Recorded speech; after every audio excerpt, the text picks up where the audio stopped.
Merci de nous rejoindre sur l'ORTM. Il est 13 heures à Bamako, 2 heures de plus sont temps universel.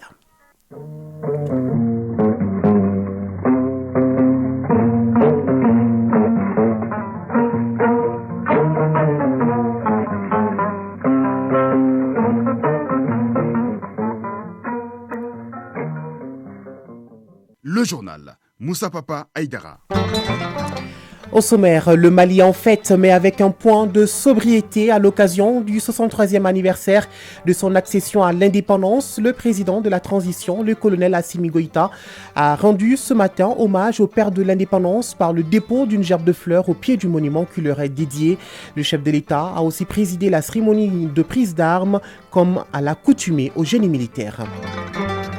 À Tombouctou, cette fête d'indépendance a eu un trait particulier puisque la veille, la ville a enregistré des tirs d'obus ayant fait 4 morts et une vingtaine de blessés. Notre correspondant sur place nous en parlera dans quelques minutes. L'actualité sur le continent, l'ex-président centrafricain François Bozizé et les chefs rebelles condamnés à perpétuité par contumace. Un verdict rendu en l'absence des condamnés par la cour d'appel de Bangui. Sur la tribune des Nations Unies pour la Guinée, le colonel Mamadi Doumbouya a vécu son baptême du feu. Le chef de l'État guinéen, plusieurs fois applaudi, a dénoncé un modèle de gouvernance selon lui imposé par l'Occident. Un discours plus tourné vers l'Afrique en général que vers son propre pays. En sport, le Mali affronte la Centrafrique ce vendredi à Douala au Cameroun pour une place au deuxième tour des éliminatoires de la Coupe d'Afrique des Nations féminines Maroc 2024. Les détails de tout cela juste après cette bulle musicale. Mesdames, Messieurs, bonjour et bienvenue dans cette édition de la mi-journée. Je le disais à l'instant, 22 septembre 1960, 22 septembre 2023. Aujourd'hui, le Mali célèbre les 63 ans de son indépendance. La tradition a été respectée ce matin par le président de la transition, le colonel Assimi Goïta, qui a déposé une gerbe de fleurs au pied du monument de l'indépendance en commune 3 du district de Bamako. Un acte de portée historique et de reconnaissance au père de l'indépendance.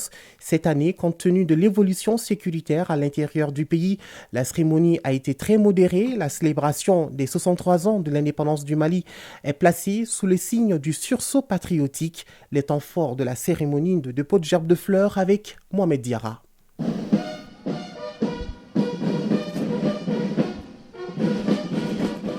Vendredi 22 septembre, monument de l'indépendance, il est 9 heures.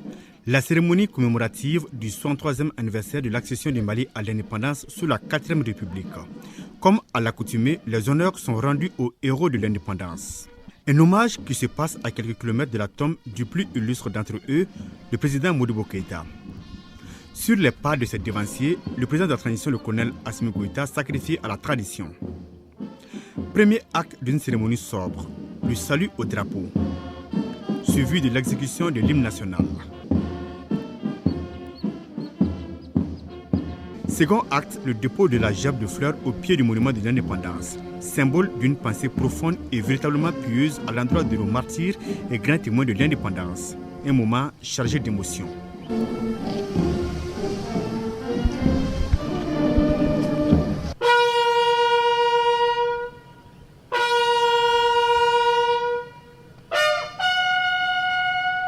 Le 29 septembre est célébré cette année sous le signe du sujet patriotique et de la confiance retrouvée. C'est donc un président de la transition confiant en l'avenir du Mali qui est engagé à tout mettre en œuvre pour un Mali pacifié, uni et prospère.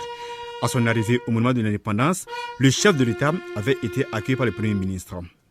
Les présidents des institutions, des membres du gouvernement et des concitoyens venus saluer le président Goïta et au-delà lui réaffirmer leur soutien indéfectible dans ses nombreuses actions en faveur du Mali.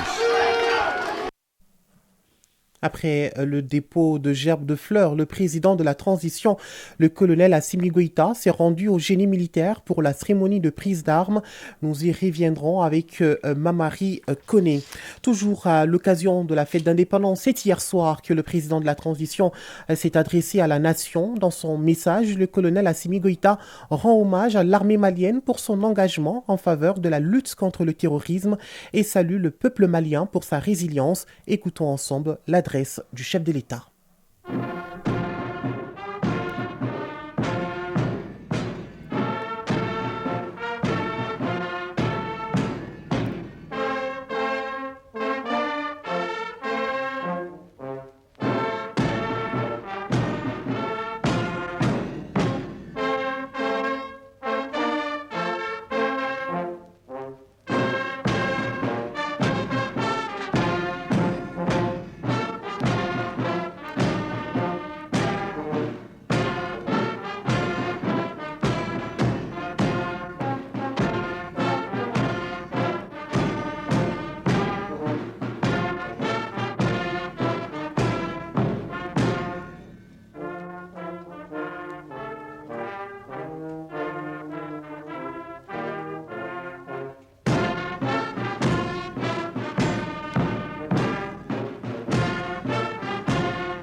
Maliennes, Maliens, mes chers compatriotes, demain 22 septembre 2023, le peuple malien célèbre le 63e anniversaire de l'indépendance de notre pays. Le premier sous la 4e République. Ceci m'offre l'heureuse occasion de m'adresser à vous avec fierté et reconnaissance. En ces jours de souvenir, nous rendons hommage au président Modibo Keïta, à ses compagnons, à tous les martyrs qui ont, par leur lutte mémorable, conduit le Mali à sa libération et tracé la voie de la souveraineté. Maliennes, Maliens, mes chers compatriotes, depuis la ratification de la transition et la tenue des assises nationales de la refondation, notre pays a engagé de grands chantiers de réforme, répondant ainsi aux préoccupations soulevées par le peuple dans les domaines de la sécurité, de la gouvernance de l'État, de la justice et du développement socio-économique. Maliennes, Maliens, mes chers compatriotes, ayant pris conscience que la survie même de notre État dépendait de la question sécuritaire, les autorités de la transition ont opéré des choix stratégiques majeurs qui ont permis l'amélioration de nos capacités opérationnelles et la montée en puissance de l'armée. Suivant notre nouvelle vision de l'outil de défense, celui-ci a connu une mutation en profondeur, d'où un changement radical de mode opératoire dans la lutte contre les groupes armés terroristes, dont les actions perfides ne consistent de nos jours qu'à s'attaquer aux populations civiles innocentes en guise de représailles des lourdes pertes que leur infligent les forces de défense et de sécurité. En témoigne la dernière attaque lâche et barbare contre le bateau Tombouctou dans la localité de Bamba. Aux familles endeuillées, je présente les condoléances de la nation et souhaite prompt rétablissement aux blessés. Les attaques ainsi dirigées contre les populations civiles, de même que celles contre les femmes, ne resteront pas impunies. À ce jour, une enquête est déjà ouverte par la justice malienne. La nouvelle politique de défense intègre les citoyens dans un système plus adapté aux conditions d'un pays faisant face à des menaces sécuritaires multiformes. C'est pourquoi le gouvernement a restauré et amélioré le service national des jeunes. Il a également pris un décret sur la réserve des forces armées et de sécurité. Aussi, la nouvelle constitution prévoit la mobilisation aux côtés des forces armées et de sécurité de tous les citoyens âgés de 18 ans au moins pour la défense de la patrie. Maliennes, Maliens, mes chers compatriotes, après 10 ans de présence des forces étrangères sur notre sol, nous avons compris que la logique était plutôt d'entretenir l'insécurité et de nous maintenir dans la dépendance. C'est la raison fondamentale pour laquelle le peuple malien a décidé de prendre en main sa sécurité. Avec la nouvelle dynamique consécutive au retrait de la MINUSMA et les opérations militaires en cours, le Mali recouvrera sa souveraineté sur l'ensemble de son territoire.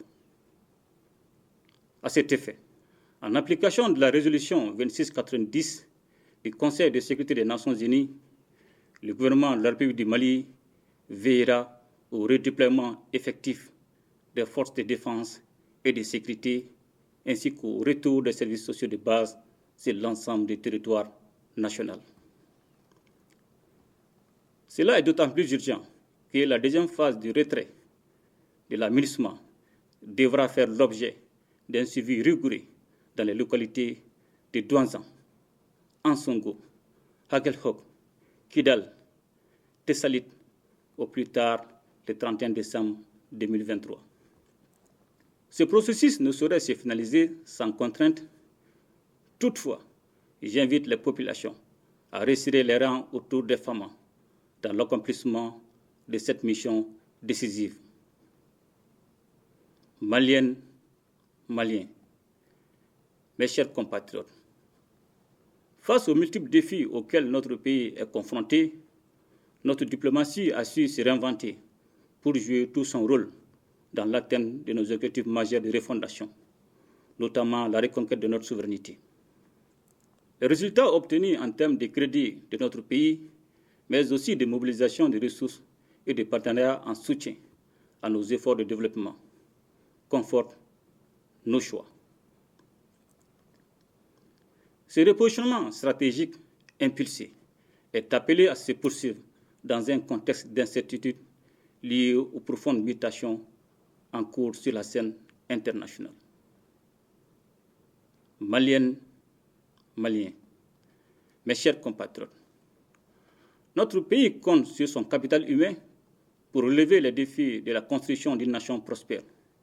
C'est pourquoi les secteurs de l'économie, de l'éducation et de la santé bénéficient d'une attention particulière de la part du gouvernement. Concernant le secteur éducatif, je tiens à saluer l'ensemble des acteurs, particulièrement les enseignants qui travaillent avec abnégation pour donner une bonne instruction aux enfants du Mali. C'est le lieu de relever la bonne organisation des examens depuis l'avènement de la transition. Cette année, les capacités d'accueil au niveau du secondaire seront renforcées avec la construction de lycées dans certaines régions. Au niveau de l'enseignement supérieur, la création du centre d'intelligence artificielle et de robotique est la preuve que le Mali entend promouvoir son développement par les technologies modernes. Conscient des difficultés qui assaillent le système éducatif et de la nécessité de réunir les acteurs, comme le recommandaient les Assises nationales de la refondation, le gouvernement prépare activement les États généraux de l'éducation. Cette rencontre s'attachera à proposer des solutions consensuelles aux problèmes diagnostiqués en vue de sortir notre système éducatif des contraintes structurelles qu'il connaît. Maliennes, Maliens, mes chers compatriotes, l'emploi des jeunes participe au développement économique et à la stabilité sociale du pays. Au-delà des recrutements dans la fonction publique, le gouvernement travaille à mettre en place les meilleures conditions pour l'employabilité des jeunes ainsi que la création des emplois. Dans le nouveau contexte lié au retrait de l'aménagement, le gouvernement a élaboré une stratégie d'atténuation des impacts socio-économiques. La santé de la population constituant une priorité pour le gouvernement, nous avons pris diverses mesures pour l'amélioration du plateau technique en procédant à l'équipement de certains hôpitaux. Par ailleurs, plusieurs centres hospitaliers ont été dotés d'ambulances qui permettent d'assurer désormais une prise en charge rapide des malades. Sur le plan sportif, de nombreux chantiers de construction ou de rénovation d'infrastructures sont en cours de réalisation. Toutes choses qui motivent la jeunesse dans plusieurs disciplines sportives. Au nom de notre peuple, j'adresse mes chaleureuses félicitations à tous nos champions. Maliennes, Maliens, mes chers compatriotes, je voudrais en ce jour anniversaire saluer la résilience du peuple malien qui consent d'énormes sacrifices pour que nous puissions atteindre nos nobles objectifs de développement et de reconquête de notre souveraineté. Aussi, le gouvernement est à pied d'œuvre pour résoudre les problèmes liés à l'approvisionnement de la population en denrées de première nécessité et de la fourniture des services sociaux. Je voudrais également saluer la signature du pacte de stabilité et de croissance entre le gouvernement, le patronat et les syndicats de travailleurs. La signature de ce document si important démontre le souci de l'ensemble des acteurs de mettre la stabilité de l'État au-dessus de tout et de créer un climat social apaisé, gage de développement socio-économique auquel nous aspirons tous. Maliennes, Maliens, mes chers compatriotes, le Mali vient d'adopter un nouveau code minier Accompagné de la loi sur le contenu local, avec ces 2 textes, nous attendons sortir le secteur minier de sa situation actuelle d'enclave et l'intégrer à l'économie nationale. Par ce fait, notre pays canalisera les revenus qu'il est en droit d'attendre de l'exploitation minière et développer par la même occasion le tissu industriel et commercial, ainsi que les diverses infrastructures au niveau local et national. La création de la société de recherche et d'exploitation minérale, une société appartenant à l'État à 100% et qui sera chargée de faire de la recherche et de l'exploitation minière et prendre des participations dans le capital d'autres sociétés, participe de cet esprit. Le gouvernement travaille également sur le projet de création d'une usine d'affinage de l'or qui nous permettra d'assurer le traitement du minerai avant l'exportation, créant ainsi de l'emploi et de la valeur ajoutée. Maliennes, Maliens, mes chers compatriotes, notre ambition étant d'atteindre l'autosuffisance alimentaire sur l'ensemble du territoire national, le gouvernement a consenti d'énormes efforts en faveur du monde rural. Qu'il s'agisse de la subvention des intrants agricoles ou la fourniture d'équipements, l'agriculture fait l'objet d'une attention particulière dans la stratégie gouvernementale. Quant à la recherche agronomique, elle donne beaucoup d'espoir avec le développement de nouvelles variétés dont la culture sera déterminante dans la recherche de solutions à l'insécurité alimentaire dans notre pays. Maliennes, Maliens, mes chers compatriotes, la question de la justice demeure l'une des revendications fortes du peuple malien. Aussi, en vue de renforcer l'institution judiciaire, plusieurs mesures importantes ont été adoptées. Il s'agit entre autres de la création de plusieurs structures spécialisées, notamment le pôle national économique et financier, le pôle national de lutte contre la cybercriminalité, les parquets spécialisés au niveau du pôle judiciaire, spécialisés de lutte contre le terrorisme, la criminalité transnationale organisée, l'agence de recouvrement et de gestion des avoirs saisis ou confisqués. Dans le but de renforcer le personnel du secteur, il convient de noter les vagues de recrutement d'auditeurs de justice et de surveillants de prison au titre de l'année 2022 et le recrutement de greffiers en chef au titre de l'année 2023. La lutte engagée contre la corruption va se poursuivre avec détermination. Toutefois, celle-ci doit s'accommoder du respect des règles de base qui exigent une bonne distribution de la justice. Je voudrais, en cette circonstance, saluer les partenaires sincères du Mali, singulièrement la Fédération de Russie, dont les efforts et l'accompagnement nous ont été fort utiles pour la préservation de notre souveraineté dans un contexte national, régional et international, marqué par des tensions multiformes sur fond d'intérêts divergents. C'est aussi le lieu de réaffirmer aux femmes la reconnaissance de la nation et la confiance de la hiérarchie militaire pour leur engagement constant dans la défense opérationnelle du territoire et la préservation de notre souveraineté.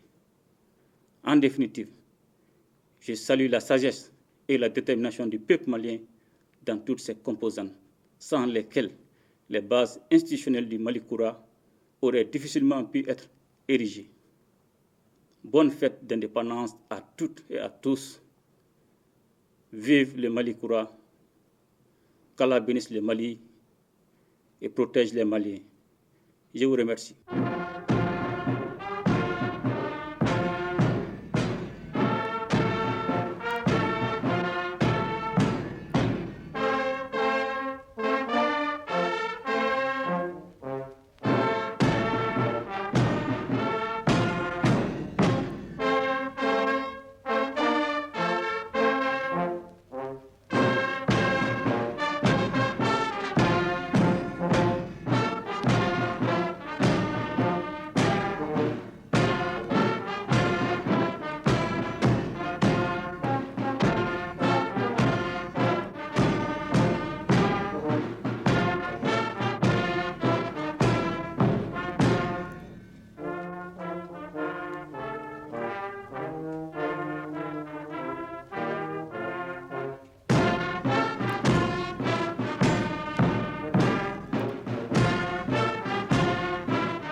À l'instant, l'adresse du président de la transition, le colonel Assimi Goïta, des propos recueillis par Dougoufana Traoré.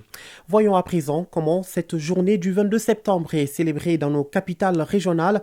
À Sikasso, un dépôt de gerbes de fleurs à la place de l'indépendance, des gestes de solidarité à l'endroit des veuves et orphelins des militaires tombés pour le Mali ont constitué les actions qui ont marqué ce 63e anniversaire de l'accession du Mali à la souveraineté nationale et internationale.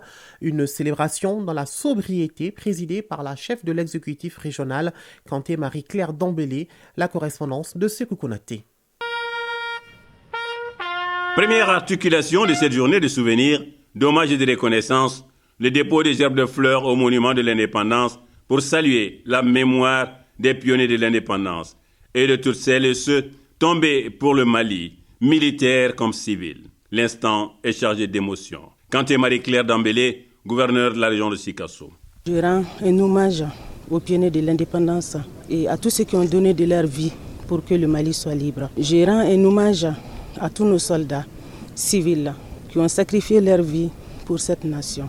Le Mali, depuis 2012, fait face aux multiples agressions, mais a su tenir et a su être résilient face à ces adversités dans toute sa globalité. Remercier toute la population du Kénédougou pour leur soutien aux autorités de la transition et leur engagement. Cap est alors mis sur le Kantieba. Là, les veuves et orphelins des militaires reçoivent une importante quantité de vivres de la part de l'exécutif régional. Un coup de cœur, il témoigne la solidarité de la 3e région à celle dont les époux sont allés jusqu'au sacrifice ultime en défendant la nation. Et les partenaires chinois de la commune urbaine de Sikasso de manifester également leur solidarité avec une enveloppe de 1,5 million de francs CFA. Kanté Marie-Claire Dambélé, gouverneur de la région de Sikasso. Grand merci à toutes les femmes du Mali, aux femmes de Sikasso, qui ont voulu faire un geste symbolique pour les victimes du bateau de Tombouctou et pour les victimes du terrorisme. Une célébration du 63e anniversaire de l'indépendance de notre pays dans la sobriété qui a mobilisé autorités politiques, administratives, militaires et représentants de la société civile. Sikasso, Sékou Konaté et Amadou Dolo pour l'ORTM. Merci, Sékou Konaté. La région de San épouse également le rythme de la célébration du 22 septembre 2023, mais avec assez de réserve. Une décision saluée à l'unanimité par les Sanois venus prendre part à la cérémonie de prise d'armes à la place de l'indépendance de San, Drissa Koné et Seydou Kamena. Malgré la sobriété de la célébration de la fête cette année, les Sanois sont sortis massivement pour participer à la cérémonie aux couleurs. Félicité Diarra, maire de la commune urbaine de San. Nous saluons vraiment l'initiative des plus hautes autorités, principalement le président de la transition, pour avoir pris cette initiative de fêter le 22 septembre 2023 en toute sobriété. Donc cela démontre vraiment notre compassion à ces victimes du bateau. Abdoulaye Koulibaly, procureur de la République, est près le tribunal d'instance de San. Pour qui parle de souveraineté aujourd'hui, on est en train d'assurer pleinement la souveraineté. Parce que la reconquête de notre territoire va dans ce sens. Le Mali veut s'affirmer dans le concert des nations. C'est dans cette ambiance timide que l'exécutif régional fait son arrivée, la revue des troupes, la montée des couleurs avant de rappeler quelques lignes des grandes réalisations dans l'opérationnalisation de la région suivie de cet appel. Colonel-major Ousmane Sangaré, gouverneur de la région de San. Le message que j'ai envoyé à la population, c'est un message de soutien. L'heure est grave, c'est vrai, mais les plus hautes autorités ne pourront rien faire de ces pays sans notre appui. Ils sont là au service de la nation. Il faut que la nation malienne se lève et reste unie comme un seul homme derrière les plus hautes autorités, en les encourageant, en les félicitant et en leur montrant que nous sommes issus des grands empires. San, Drissa Koné et Seydou Kamena pour le RTM. Dans la région de Mopti, notre correspondant sur place, Boubacar Sankaré, nous indique que 2 actions ont marqué cette fête d'indépendance avec comme seul mot d'ordre la sobriété. Voyons ce qu'il en est. La commémoration du 63e anniversaire de la fête de l'indépendance du Mali a été célébrée à Mopti dans la plus grande sobriété. Le gouverneur de la région de Mopti, le colonel-major Abbas Dambélé, a posé 2 actes. D'abord, le dépôt de gerbes de fleurs au monument de l'indépendance.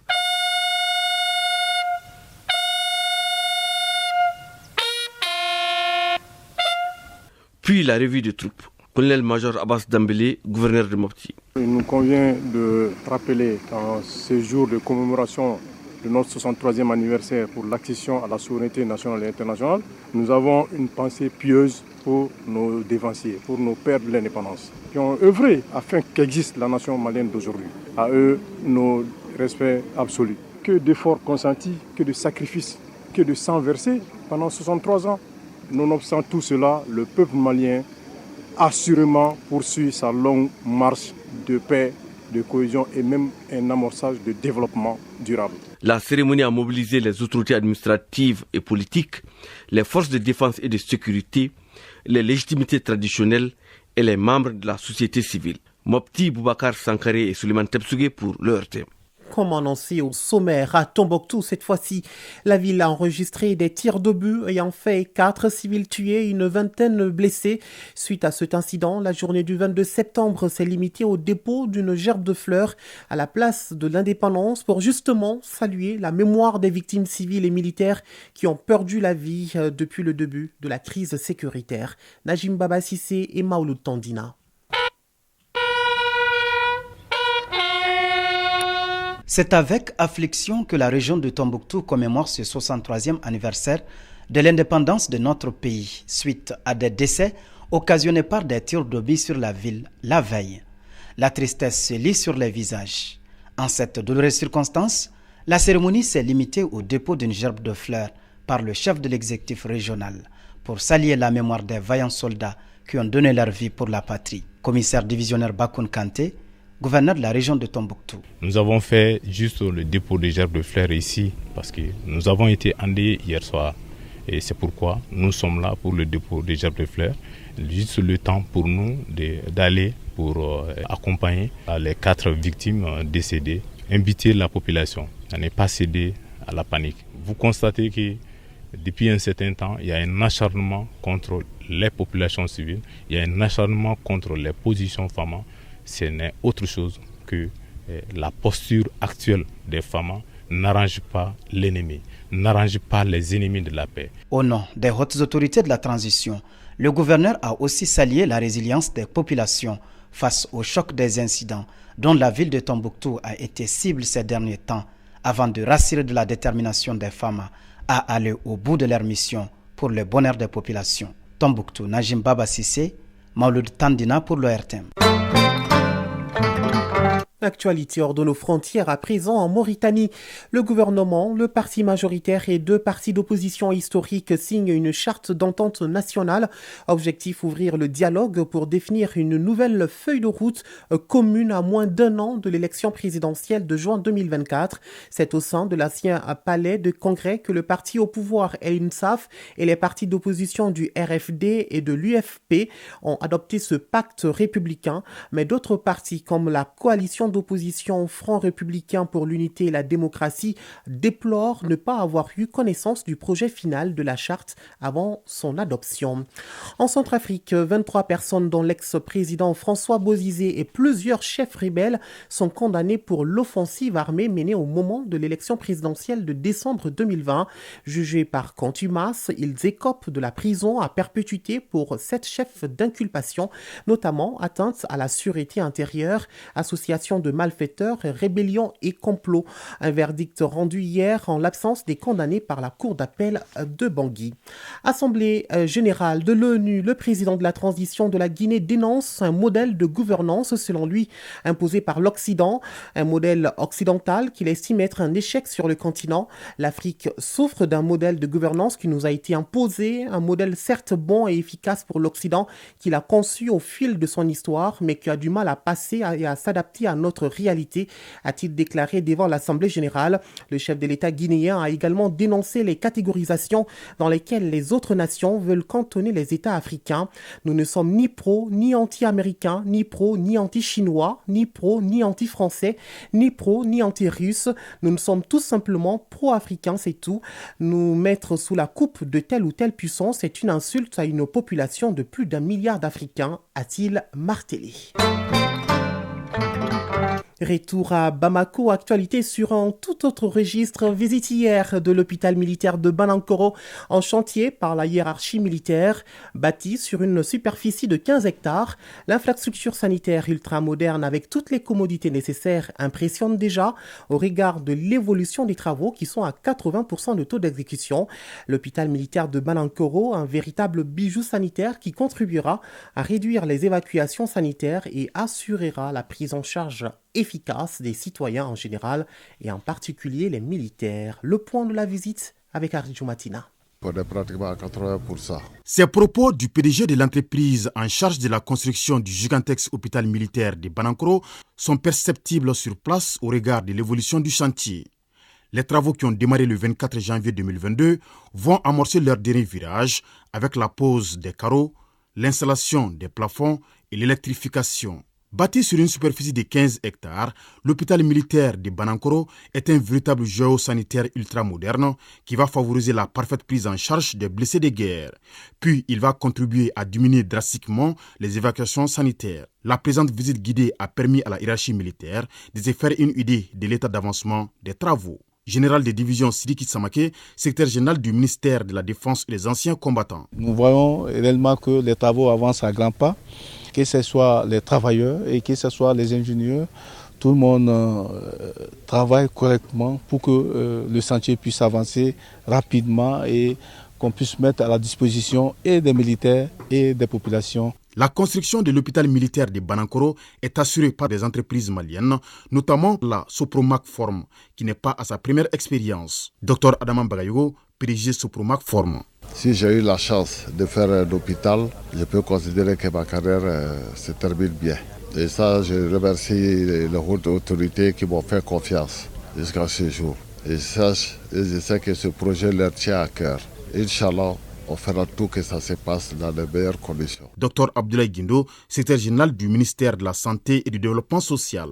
Notre ambition, c'est un système de santé renforcé qui répond bien entendu aux aspirations de la population malienne afin de diminuer de façon très drastique les évacuations à l'extérieur. Le chantier évolue à hauteur des souhaits et l'entreprise rassure tout mettre en œuvre afin que le futur joyau architectural sanitaire soit terminé d'ici quelques mois au bonheur du peuple malien. 33 minutes au-delà de 13h à Bamako et à Koulikoro, place à présent à la capsule sport.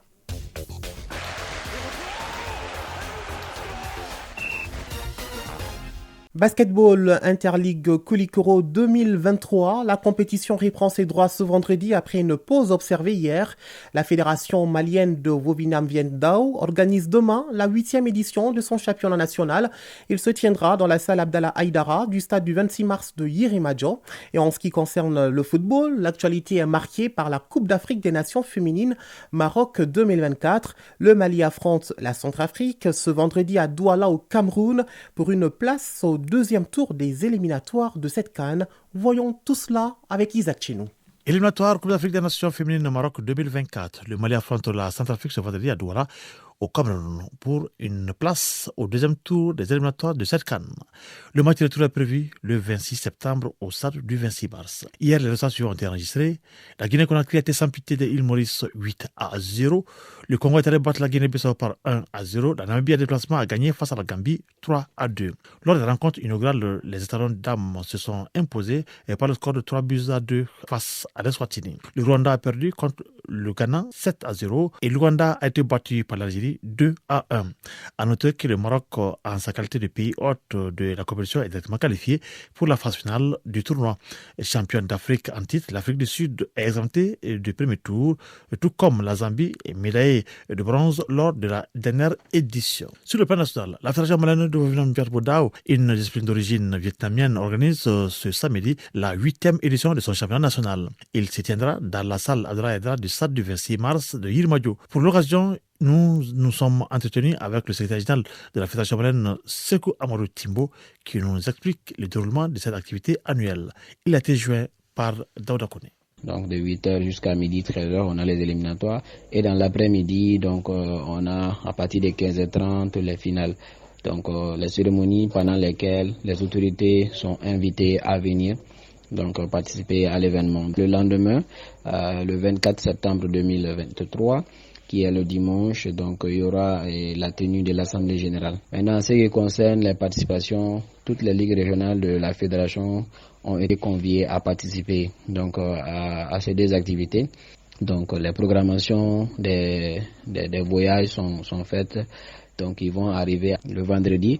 Donc l'appel que je lance à toute la population de Bamako et du Mali, donc de venir vraiment massivement assister à cette activité. Pour terminer, Interligue Koulikoro 2023, la compétition reprend ses droits ce vendredi après une pause observée hier.